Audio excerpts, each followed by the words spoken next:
누가복음 14장 15절에서부터 24절의 말씀 제가 봉독하겠습니다. 함께 먹는 사람 중에 하나가 이 말을 듣고 이르되 무릇 하나님의 나라에서 떡을 먹는 자는 복되다 하니, 이르시되 어떤 사람이 큰 잔치를 베풀어 많은 사람을 청하였더니 잔치할 시각에 그 청하였던 자들에게 종을 보내어 이르되 오소서 모든 것이 준비되었나이다 하매, 다 일치하게 사양하여 한 사람은 이르되 나는 밭을 샀음에 아무래도 나가 보아야 하겠으니 청컨대 나를 양해하도록 하라 하고, 또 한 사람은 이르되 나는 소 5겨리를 샀음에 시험하러 가니 청컨대 나를 양해하도록 하라 하고, 또 하나 사람은 이르되 나는 장가 들었으니 그러므로 가지 못하겠노라 하는지라. 종이 돌아와 주인에게 그대로 고하니 이에 집 주인이 노하여 그 종에게 이르되 빨리 시내의 거리와 골목으로 나가서 가난한 자들과 몸 불편한 자들과 맹인들과 저는 자들을 데려오라 하니라. 종이 이르되 주인이여 명하신 대로 하였으되 아직도 자리가 있나이다. 주인이 종에게 이르되 길과 산 울타리가로 나가서 사람을 강권하여 데려다가 내 집을 채우라. 내가 너희에게 말하노니 전에 청하였던 그 사람들을 하나도 내 잔치를 맛보지 못하리라 하였다 하시니라. 아멘. 우리는 세상에서 권위와 명성이 있는 사람이 우리를 불러주고 초청해주면 얼마나 고맙고 감사한지 모릅니다. 매년 5월이면 프랑스 남부지방의 칸에서 열리는 칸 국제영화제가 있는데요, 이번에 5월 달에 제75회 칸 영화제가 열렸습니다. 거기에서 헤어진 결심의 작품으로 우리 박찬욱 감독이 감독상을 받고, 그리고 브로커라는 작품에 출연한 송강호 배우가 나무주연상을 받는 쾌거가 있었습니다. 영화계에서 활동하는 배우라면 이 자리에 정말로 초대받기를 간절히 원합니다. 그런데 모두가 그 자리에 부름받고 초대받는다는 것은 아니죠. 그곳에 초대받는다는 것은 그 자체가 너무 기쁘고 감사한 조건이 되는 것입니다. 이것은 예술계뿐만 아니라 우리가 여러 위치에서 명성이 있고 권위가 있는 여러 많은 지위적인 그런 영향 안에서 우리를 불러주고 초대하면 얼마나 행복하고 감사한 일이 아닐 수 없는 것이죠. 여러분은 혹시 살아온 세월 동안 누군가에게 부름과 초청을 받아서 너무 행복했다, 너무 이 기억은 잊을 수 없다 하는 일이 있지 않겠습니까? 그 부름과 초대를 받고서 그 당시에 마음의 자세나 태도는 어땠습니까? 야, 왜 나를 불러줘? 귀찮게, 바빠 죽겠는데. 그러셨나요? 다들 아니었을 거예요. 정말로 중요한 자리, 그리고 나를 불러주었다는 그 이유 하나만으로도 감사해서 행복하고 설레임이 가득한 시간을 보내지 않았느냐 생각이 듭니다. 그렇습니다. 나를 불러준 사람이 누구냐에 따라서 나의 마음과 나의 생각이 달라지는 것 같아요. 그리고 나를 불러주는 사람, 그 사람도 나를 초청하기 위해서 여러 모양으로 많은 생각을 하게 되고, 그리고 많은 것들을 넉넉하게 준비하는 그런 과정이 있다는 것입니다. 그런데 이렇게 초청을 해줬는데 귀하다라고, 정말로 사랑스러운 그 이유가 있고 존귀한 사람이기 때문에, 그리고 좋은 관계이기 때문에 불러주고 초청해 줬는데 거절함을 당했다라고 생각해 보세요. 기분이 좋을 사람이 아무도 없을 것입니다. 그 이유는 자신이 나름대로 그 사람을 향한 기대치가 있었고, 그리고 그 사람이 분명히 올 것이라는 그 기대 심리 아래 많은 것들을 준비하고, 그리고 최상의 것들로 준비해 놨는데 오지 않는다는 것은 너무나도 섭섭하고 아쉬운 일이 아닐 수가 없는 것이죠. 그렇습니다. 우리에게 이러한 일들이 간혹 발생할 때가 있다는 것입니다. 내가 정말로 아끼고 그리고 내가 이 사람을 위해서 많은 시간 동안 기도하고 그리고 많은 시간 동안 시간과 그리고 여러 모양으로 이를 향해 관심과 사랑을 가지고 나갔는데 나의 부름과 초청 앞에 올 것 같으면서 단번에 거절한 그런 어떤 상황이 벌어지면 나는 그 거절감 때문에 마음이 너무 속상하고 그 속상한 마음이 때로는 그 사람을 향해 미움의 마음까지도 일어날 때가 있는 것이지요. 어찌됐든 누군가를 부르고 초청해 줬는데 거절당했다는 것은 우리 마음 안에 즐겁고 기쁜 일이 있을 수가 없다는 것입니다. 그런데 우리 하나님께서 우리 인간을 향해서 매 순간 매번 부르고 초청했는데 하나님이 지은 인간인데 그 하나님의 부르심 앞에 계속적으로 거절하는 거예요. 아니, 하나님이 어디 있어? 하나님이 있으면 한번 보여줘봐 라고 얘기하고 하나님을 믿을 바에 내 주먹을 믿겠다 하면서 여전히 하나님의 부르심과 초청을 거절하는 이 사람이 있다면 하나님의 마음은 어떻겠습니까? 하나님의 형상대로 지음받은 인간임에도 불구하고 창조주 하나님이 콜링하는데 부르고 초청하는데 이 초청 앞에 계속적으로 거절한다는 거 하나님의 마음이 어떻겠습니까? 그런데 하나님이 얼마나 사랑하면 이 인간을 향해서 계속적으로 불러주셨겠어요. 이 부름은 단 한 번의 부름이 아니에요. 우리 성경의 말씀 에베소서 1장 4절의 말씀 한번 보실까요? 함께 읽겠습니다. 시작. 곧 창세전에 그리스도 안에서 우리를 택하사 우리로 사랑 안에서 그 앞에 거룩하고 흠이 없게 하시려고. 아멘. 하나님이 우리를 부르신 그 시간의 시점을 보니까 이 세상을 만드시기 이전부터 우리 하나님께서 나를 지으시기 이전부터 나를 택하셨다는 거예요. 나를 불러주시기 위해서 세상의 모든 것들이 지음받기 이전에 작정하였다라고 얘기하고 있는 거예요. 내가 교회에 나올 수 있다는 것, 내가 교회에 나와서 예배 드릴 수 있다는 것, 내 마음에 한번 교회 가봐야지, 내가 한번 예배 드려야지, 그런 마음의 의지적인 작용이 아니라 하나님이 창세 전부터 나로 하여금 하나님을 예배할 수 있는 예배자가 되도록 작정하고 계셨다는 거예요. 할렐루야. 이 작정함이, 이 택함이 때가 되어짐에 하나님이 우리를 부르시는 이 시점 앞에 우리가 응답하고 그리고 교회에 나와 이렇게 예배하고 있다는 거예요. 나는 부모님이 예수님을 믿었기 때문에 모태에서부터 신앙생활을 하신 분들도 있겠어요.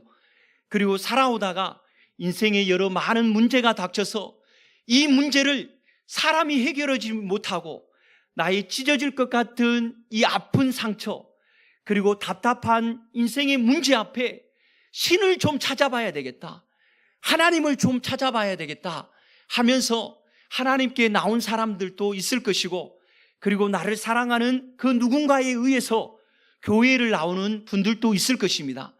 그런데 그게 내가 나오고자 해서 나왔던 일이 아니라 우리 하나님이 나를 나오도록 하시기 위해서 온 세상이 지음받기 이전부터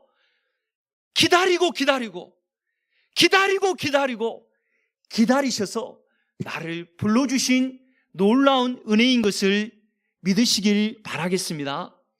그렇습니다. 내가 이 시간 이 자리 나와 하나님을 예배하는 것은 나의 어떤 착한 마음도 아니고 의지적인 마음도 아니고 그리고 누군가의 이끌림에 의해서 나온 그 모습이 혹여나 있을 수 있겠지만 그보다 더 깊이 있게 따져보면 하나님이 나를 너무나도 사랑하셔서 자기 아들 독자 되신 예수님을 십자가에 못 박혀 죽이시고 아들을 아낌없이 십자가에 죽으신 그 위대한 하나님의 사랑이 나로 하여금 새로운 살 길을 열어놓으신, 예배의 길을 열어놓으신 이 자리로 불러주신 사실을 진심으로 믿기를 주님의 이름으로 축복합니다. 내가 예배하고 있는 이 시간, 너무나도 이 시간은 기적과 같은 일이요, 내 인생의 생애의 가장 대전환이 일어난 시간인 것입니다. 한번 옆에 분에게 얘기해 보시겠습니다. 지금 이 예배하는 시간이 기적과 같은 시간입니다.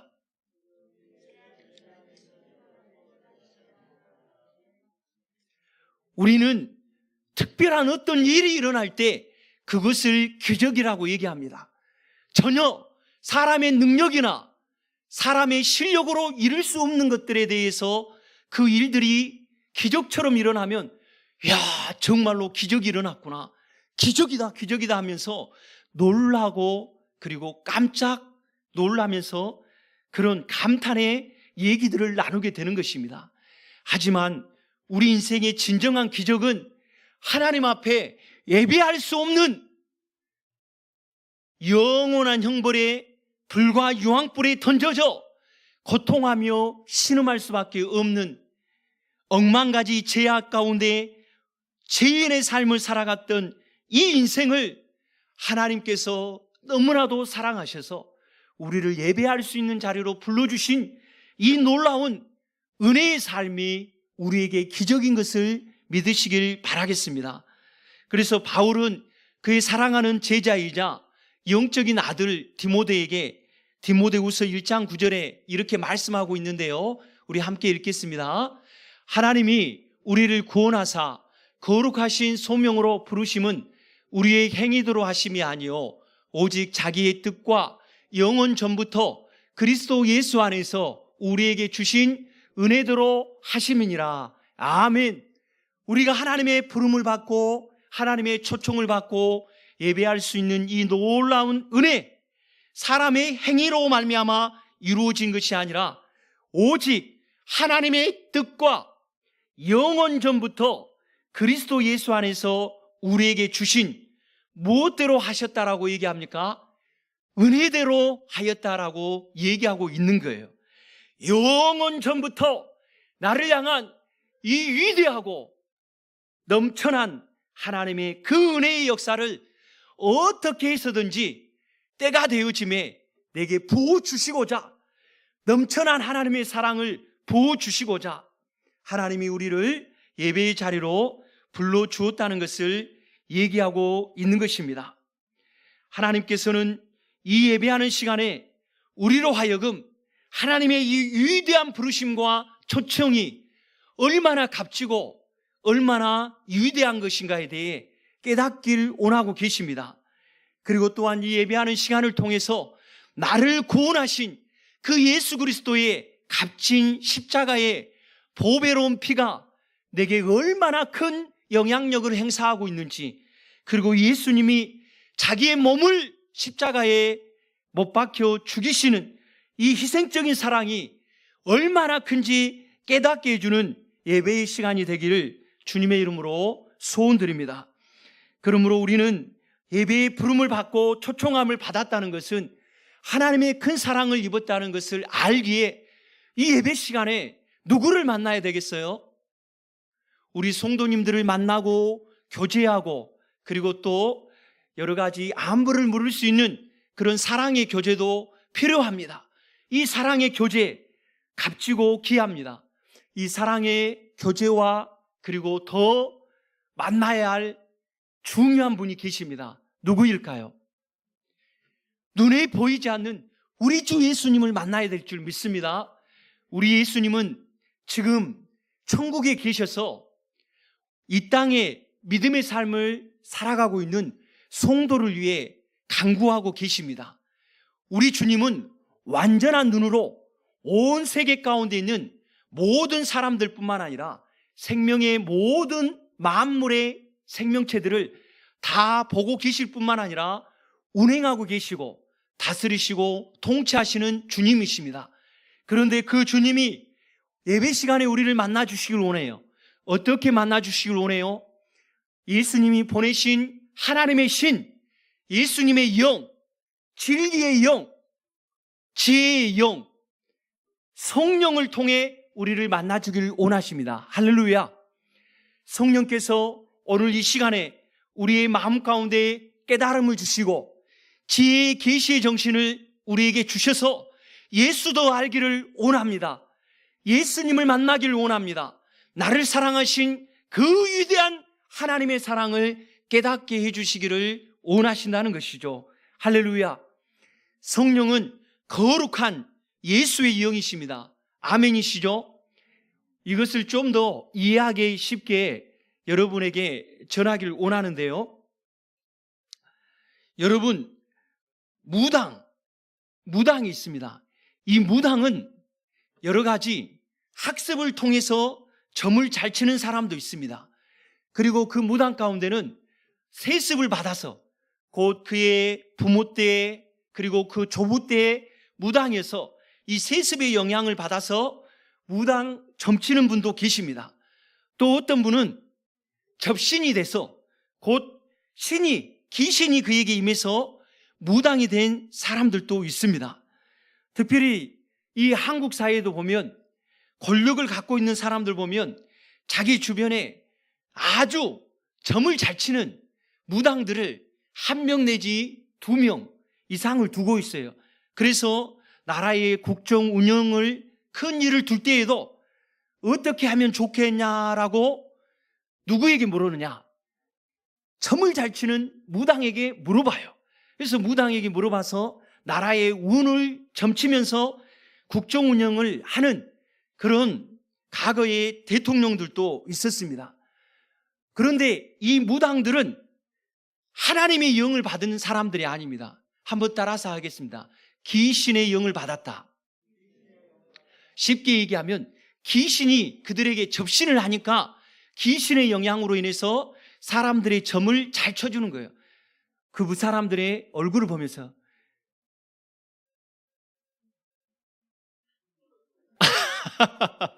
저 무당 아닙니다. 여러분 한번 눈을 한번 마주쳐 보려고. 저는 예수의 영으로 무장한 사람이에요. 이렇게 얼굴을 보면서 점을 치는 거예요. 아이고, 참 점괘가 안 좋네요. 어떻게 이렇게 살아오셨어? 빨리 헤어지셔야지. 그렇게 살아온 과거를 쪽집게같이 다 맞춰요. 그런데 이 사람들은 하나님의 영이 그들에게 임해서 이렇게 점을 잘 맞추는 게 아니라 악한 영, 사탄이 그들에게 악한 영을 집어넣어줘서 귀신이 그들에게 역사해서 이렇게 점을 잘 치게 돼요. 또 귀신이 역사하니까 어떤 사람도 있습니까? 작두 날에 올라가가지고 막 이러잖아요. 막 룰랄랄랄랄 하면서 그리고 또 어떻게 합니까? 이 줄을 타는 사람들, 다 이런 사람들이 줄을 잘 타기 때문에 줄을 타는 게 아니고 신이 그들에게 임하니까 그들의 발을 받쳐주는 거예요. 이걸 제가 괜히 얘기하는 게 아니라 그런 글을 쓴 사람이 있어요. 아주 지금 목사가 되신 분인데 그 사람의 글을 보면 그런 글들이 아주 신랄하게 이렇게 기록되어져 있어요. 바로 악한 영, 귀신이 임하면 멸망의 길을 향해서 나가게 되어져 있는 거예요. 그들은 어떻게 해서든지 귀신의 영향을 받아야지 그들의 인생이 잘 된다라고 생각을 해요. 그렇지 않습니다. 귀신은 멸망하게 하는 악한 영의 지배를 받고 있는 거예요. 하지만 우리는 멸망케 하는 악한 영의 지배를 받는 게 아니라 따라서 합니다. 우리는 하나님의 영이신 성령의 지배를 받는다. 하나님의 영, 하나님의 신이 예수 믿는 사람들에게 함께해서 예배할 때 예수님을 말씀 가운데 깨닫게 되어주고 기도함 가운데 예수님을 만나게 되어주고 찬송함으로 내 마음에 답답하고 근심하고 걱정한 마음들이 사라지고 기쁨의 마음이 생기게 되어지는 거예요. 그러므로 우리는 하나님을 예배하는 이 자리를 소중하게 여겨야 해요. 그리고 예배를 드리는 시간 이전에 예배하러 나온 이 시간에 예배당에 먼저 어떻게 해서든지 예배 가운데 하나님을 만나기 위해 우리가 간절히 기도하고 주님을 기대하고 사모하는 사람들이 되어야 될 줄 믿습니다. 예수님께서는 부름과 초청 앞에 거절하는 사람들이 있었다라고 얘기해요. 어떤 사람은 밭을 샀으니까 새로 산 밭이 어떠한 밭인가 한번 돌아보기 위해서 그 초청에 응하지 못하겠다라고 얘기합니다. 또 어떤 사람은 소 5마리를 사서 이 소가 건강한 소인지 튼튼한 소인지 시험해 보아야 해야 된다라고 얘기하면서 초청에 응하지 않죠. 여기서 소 5마리는 이스라엘은 소 2마리를 이렇게 멍에를 메서 이렇게 농사일을 할 때나 밭일을 할 때 사용합니다. 그러니까 총 소 10마리가 있었다는 거죠. 이 소 10마리를 샀으니까 이 소 10마리를 시험해 보겠다는 거죠. 여러분, 소 10마리를 소유하고 있다는 것은 무엇을 얘기해요? 그래도 삶의 부유함과 넉넉함이 있다는 거예요. 살 만큼 살고 있다는 것이죠. 그러니까 이 부름을 받는 사람의 입장으로서 볼 때 당신의 초청에 응하든 응하지 않든 나의 삶은 크게 문제가 되지 않는다는 것을 의미하고 있는 거겠죠. 그리고 마지막에 사람에 대해서 예수님은 뭐라고 얘기합니까? 나는 장가 들었으니까 당신의 초청에 응하지 못하겠다라고 얘기하고 있습니다. 그런데 중요한 게 있어요. 이 사람들이 한 번의 초청을 받은 게 아니라 먼저 초청망을 바꿔서 그리고 모든 잔치를 배설하고서 잔치를 열어놓고서 다시금 초청하는 그 주인이 종에게 명해서 전에 초청한 사람들에게 가서 다시 그들을 불러오라, 그들을 부르고 초청하라고 얘기하고 있는 거죠. 무슨 얘기예요? 부름과 초청 앞에 그래요 가겠어요 라고 응답했던 사람인데 정작 잔치가 배설되고 잔치가 열렸는데 오라고 콜링하고 초청하고 불렀는데 오지 않았다는 것을 얘기해 주고 있는 것입니다. 그 일로 말미암아 초청하였던 주인이 기분이 무척 좋지 않았나 봐요. 이 거절감, 이 거부감으로 인해서 이들을 향해서 말씀하기를 뭐라고 얘기합니까? 그들을 향해서 화를 내는 부분이 있게 되어지는 것을 보게 되는 것입니다. 종이에게 그들에게 얘기하지 않습니까? 그들을 향해서 노하여라고 얘기합니다. 노했다는 것이죠. 그들이 초청에 거절했다는 것은 분노하고 노했다는 것입니다. 더 나아가서는 이들을 향해서 거절하고 노한 부분에 대해 분명한 진노에 대한 심판이 있을 것을 분명히 얘기해 주는 부분을 암시하고 있는 것입니다. 그래서 그 주인은 얘기합니다. 시내와 거리와 골목으로 나가서 가난한 자들과 그리고 몸이 불편한 자들과 맹인들과 저는 자들을 데려오라 라고 얘기합니다. 그리고 또한 나가서 길과 산울타리로 나가 사람을 강권해서 데려다가 내 집을 채우라라고 얘기합니다. 무엇을 얘기합니까? 예수 그리스도로 말미암아 만남의 거룩한 구원받을 수 있는 이 자리에 대해서 많은 사람들을 초청하고 불러오라는 것입니다. 하나님의 택함 받는 자들이 분명히 있을 것이고 예수 그리스도 안에서 예정받은 사람들이 분명히 있을 것이니까 거절받고 거절한 사람들 그리고 부름과 초청에 응하지 않는 사람들 그 사람들에 대해서는 하나님이 분명한 심판을 할 것이지만 부름받지 못하고 초청받지 못한 예면당하는 사람들을 향해서 여전히 그들을 향해 하나님의 구원의 부르심과 부름의 초청을 하라라고 얘기하고 있는 것입니다. 사랑하는 성도 여러분, 우리 주 예수님은 우리를 구원하고 예배의 자리로 부르시기 위해서 우리가 거절할 때 마땅히 노하시고 진노하시고 우리의 삶을 짓밟을 수도 있는 신이십니다. 그러나 그 하나님은 우리의 인생을 결코 짓밟지 않으셨어요. 거절할 때 우리 주님은 오래 참으셨습니다. 하나님을 멸시하고 하나님을 경시하고 등 돌렸을 때 우리 주님은 여전히 또 오래 참으시고 인내하심 가운데 우리가 예수님 앞에 나와 예배하는 자리까지 나오도록 주님은 오래 참으심으로 우리를 불러주시고 지금의 구원의 자리로 인도해 주신 줄 믿습니다. 이 하나님을 향하여 감사하고 감격해하는 우리 믿음의 지체들이 되기를 주님의 이름으로 소원드립니다. 그렇습니다. 하나님은 우리를 향하여 여전히 구원의 자리로 불러주시고 계십니다. 그리고 우리 주 예수님은 여전히 예배의 자리를 통해서 우리를 불러주시고 계십니다. 이 예배의 시간에 나를 만나야 되지 않겠느냐? 이 예배의 시간에 깨지고 부순 인생의 삶 가운데 회복해 하실 약속의 말씀을 받아야 되지 않겠느냐? 이 예배의 시간에 진리의 빛 비춰주시는 예수 그리스도 나를 만나야 되지 않겠느냐? 계속적으로 성령님을 통해서 우리를 향해 부르십니다. 초청하십니다. 이 예배를 통해 주님을 만나는 기적의 시간이 되기를 주님의 이름으로 소원드립니다. 아니, 오늘 못 만나면 내일 만나면 되고, 또 오늘 못 만나면 1년이 52주인데 그래도 몇 주 중에는 그래도 예배 시간에 은혜 받을 시간이 있겠지 하면서 예배하는 이 시간을 소홀히 여긴다면 그것은 우리 인생에 너무 헛된 삶을 살고 있는 거예요.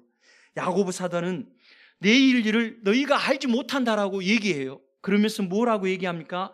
너희 생명이 무엇이냐? 너희는 잠깐 보이다가 없어지는 뭐라고 얘기합니까? 잠깐 보이다가 없어지는 안개니라라고 얘기하고 있는 거예요. 우리의 내일을 장담할 수 없다는 거예요. 한치 앞을 모르는 우리 인생인데 나중에 한번 하나님 만날 수 있는 기회가 있겠지, 나중에 다시금 교회에 나와서 은혜 받을 일이 있겠지, 아니라는 거예요. 한치 앞을 모르는 우리 인생인데, 잠깐 보이다 없어질 안개와 같은 인생인데 내 인생의 앞날을 어떻게 장담할 수 있냐는 것이죠. 그러므로 지금이 가장 소중한 때이기에 지금 내 마음에 결단을 하라는 거예요. 나는 예수 만나겠습니다. 나는 예수를 위해 살겠습니다. 내 인생의 최고의 가장 가치 있는 선택이자 그리고 최선의 선택을 예수 믿겠노라고, 예수께서 주시는 풍성한 삶을 살겠노라고, 이 예배의 자리에서 내 인생의 대변혁이 일어나고 이 예배의 자리에서 내 인생의 생애의 대전환이 일어날 것이라는 믿음의 결단을 하겠다라는 우리의 작정이 있어야 된다는 것을 얘기해 주고 있는 것입니다. 그렇습니다. 지금 하나님을 향해 나의 마음의 중심에 있는 모든 것들을 쏟아부어 최선의 선택, 예배의 시간에 주님을 만나겠다, 지금의 시간에 하나님을 경험하겠다, 이게 여러분의 인생 일대기의 가장 최고의 선택이자 최선의 선택이 되어야 될 줄 믿습니다. 이 선택이 있게 되면 하나님은 여러분에게 분명한 응답을 주십니다. 바울 사도는 고린도후서 6장 2절의 말씀을 통해서 얘기하는데요, 우리 함께 말씀 읽겠습니다. 함께 있습니다. 이르시되 내가 은혜 베풀 때에 너에게 듣고 구원의 날에 너를 도왔다 하셨으니 보라 지금은 은혜 받을 만한 때요, 보라 지금은 구원의 날이로다. 아멘. 보십시오, 바울도 얘기하지 않습니까? 우리가 구원받고 하나님 앞에 은혜를 받고 주님의 도움을 입을 때가, 나 오늘 좀 지치고 힘드니까 좀 세월이 지나고 시간이 지나고 나중에 장차 미래 받아봤다라고 얘기하는 게 아니라 지금이라고 얘기하고 있어요. 지금이 은혜 받을 만한 때요, 지금이 구원받을 만한 때라고 얘기하고 있는 거예요. 지금을 놓치면 다음의 때에 기회가 오겠지만 지금에 주실 하나님의 그 위대한 약속, 지금에 주실 하나님의 위대한 만지심, 지금에 주실 하나님의 위대하신 손길, 나중에는 경험할 수 없다는 것입니다. 여러분, 하나님께서는 우리에게 위대하고 값진 시간을 주셨습니다. 여러분, 세상에서 가장 귀하고 값진 것, 예수님 위에 또 무엇이 있는 줄 아십니까? 돈이에요? 명예예요? 권력이에요? 아니에요. 힌트를 줬는데 모르시구나. 예수님의 가장 값진 게 무엇이냐? 지금입니다. 할렐루야. 이해를 못 하시네. 지금이 우리 인생에게 가장 값진 삶인 것을 믿으시길 바라겠습니다. 그래서 지금 하나님이 나를 부를 때, 하나님이 나를 초청하실 때 믿음의 결단을 하고 나는 예수와 함께 살고 예수와 함께 죽겠노라. 나는 예수를 위해 내 인생의 가장 값진 선택을 하는 복된 지금의 사람이다라고 고백할 수 있는 우리 모두가 되기를 주님의 이름으로 소원드립니다.